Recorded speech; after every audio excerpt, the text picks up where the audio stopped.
Good evening and Jai Hind student. Welcome again. Now today we discuss class 12 chapter 4 South Asia and the Contemporary World. According to your new syllabus, it's your fourth chapter and old syllabus में ये आप लोगों का fifth chapter था, but new syllabus में chapter number third जैसा आप जानते हैं US hegemony in world politics को डिलीट कर दिया गया है और चैप्टर फिफ्थ के कुछ topic chapter four new centres of power chapter third new centres of power पे ऐड कर दिए गए हैं और आप लोगों का चैप्टर फोर्थ जो है वो South Asia and the contemporary world हो गया है. So in today video we discuss what is the South Asia and features of South Asia. सबसे पहले हम डिस्कस करेंगे what is the South Asia. South Asia है क्या? अफगानिस्तान साउथ एशिया में 8 मेंबर्स कंट्री आती हैं. इसके जो मेंबर्स हैं वो 8 कंट्रीज़ हैं. Firstly Afghanistan, Bhutan, Bangladesh, India, Pakistan, Sri Lanka, Nepal and Maldives. Easy way में अगर हम कहें इंडिया के जितने भी नेबर्स कंट्रीज़ हैं वो सब साउथ एशिया कंट्री है. Now features of South Asia. Features of South Asia जैसे हम जानते हैं जो ईस्ट है और वेस्ट कंट्रीज़ हैं उन सब में जो साउथ एशियाज कंट्री है वो पूरी तरह से डिफरेंट है. किस वे में डिफरेंट है? नेचुरल रिसोर्सेज में डिफरेंट है एंड फर्स्टली पॉलिटिक्स में डिफरेंट है. Natural resources like the mighty Himalayas in the north and the west, Indian ocean in the south and the Arabian sea in the west and the bay of Bengal in the east. एक side जैसे hilly area है, कुछ जगह plain area है, कुछ जगह coastal area है. तो इस तरह से हम देख रहे हैं कि जो डिफरेंट है वो नेचुरल वे में means Himalaya, hilly area, ocean, coastal area, Arabian sea, coastal area, bay of Bengal in the west, desert area, all जितने भी एरिया हैं ये पूरी तरह से नेचुरल रिसोर्सेज में डिफरेंट है एक दूसरे से जितनी भी नेबर कंट्रीज हैं. Secondly the boundaries of the region are not clear in the east and west as they are in the north and south. और जो इसकी बाउंड्रीज हैं जितनी भी ये 8 मेंबर्स कंट्रीज़ हैं इनकी जो बाउंड्रीज हैं वो भी क्लियर नहीं है जैसे ईस्ट और वेस्ट की और नॉर्थ एंड साउथ की.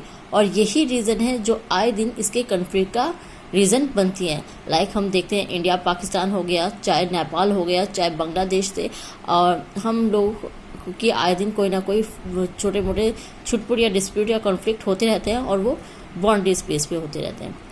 अब जैसा मैंने बताया कि ये डिफरेंट है नेचुरल बेस पे, डिफरेंट है रीजन पे. अब ये एक दूसरे से डिफरेंट है पॉलिटिक्स वे में. पॉलिटिक्स वे में लाइक फर्स्टली जैसे India and Pakistan. We know very well कि इंडिया में किस टाइप की गवर्नमेंट है? डेमोक्रेटिक गवर्नमेंट है. आफ्टर इंडिपेंडेंट हमारी इंडिया में किस टाइप की गवर्नमेंट रही? डेमोक्रेटिक. लाइक सेम श्रीलंका में भी जो गवर्नमेंट है वहाँ पे भी after independent well democratic government रही.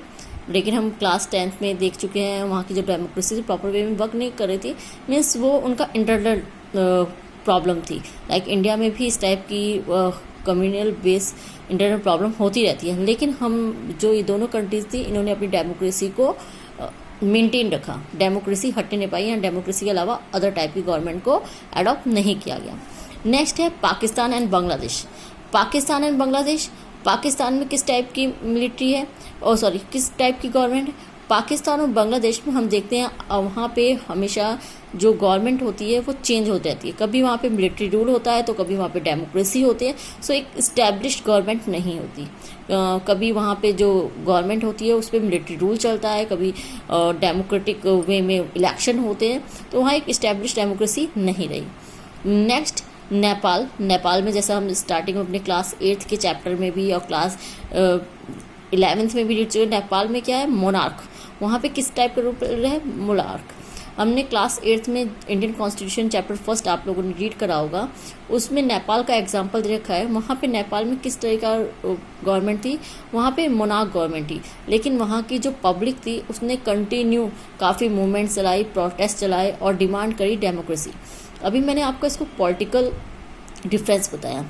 अभी पॉलिटिकल डिफरेंस ही किसी कंट्री की डेवलपमेंट में सबसे ज़्यादा हेल्पफुल होता है. बिकॉज चाहे वो डेवलप कंट्री हो, चाहे डेवलपिंग कंट्री हो, चाहे बैकवर्ड कंट्री हो, सब कंट्रीज़ की एक ही डिमांड होती है, वहाँ की पब्लिक की एक ही डिमांड होती है कि उस कंट्री में डेमोक्रेटिक वे की गवर्नमेंट हो, डेमोक्रेसी इस्टेब्लिश हो।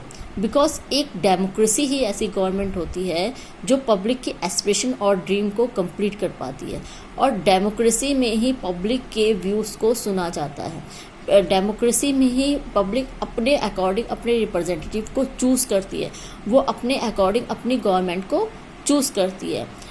और हम जैसे मैंने अभी स्टार्टिंग में बताया, बिकॉज हम नेचुरल वेज में एंड पॉलिटिक्स ये eight country members country different है, और यही रीज़न है कि इनमें से कुछ कंट्री तो डेवलप्ड है काफ़ी, और कुछ अभी भी बैकवर्ड है। और यहाँ इसका सबसे मेन रीज़न क्या है, यहाँ की गवर्नमेंट जो कभी डेमोक्रेसी है, कहीं पे मोनार्क है और कहीं पे मिलिट्री है, और इस तरह से ये जो डिफरेंसेस हैं वो कंटिन्यू बने रहे हैं।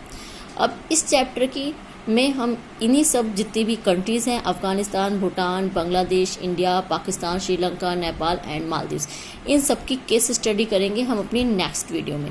वैसे इंडिया के बारे में हम काफ़ी बार रीड कर चुके हैं, मैं अगेन एक बार आप लोगों को रिवाइज करवा दूँगी बिकॉज, और नेक्स्ट वीडियो में हम डिस्कस करेंगे Pakistan case study. Thank you very much. जय हिंद स्टूडेंट।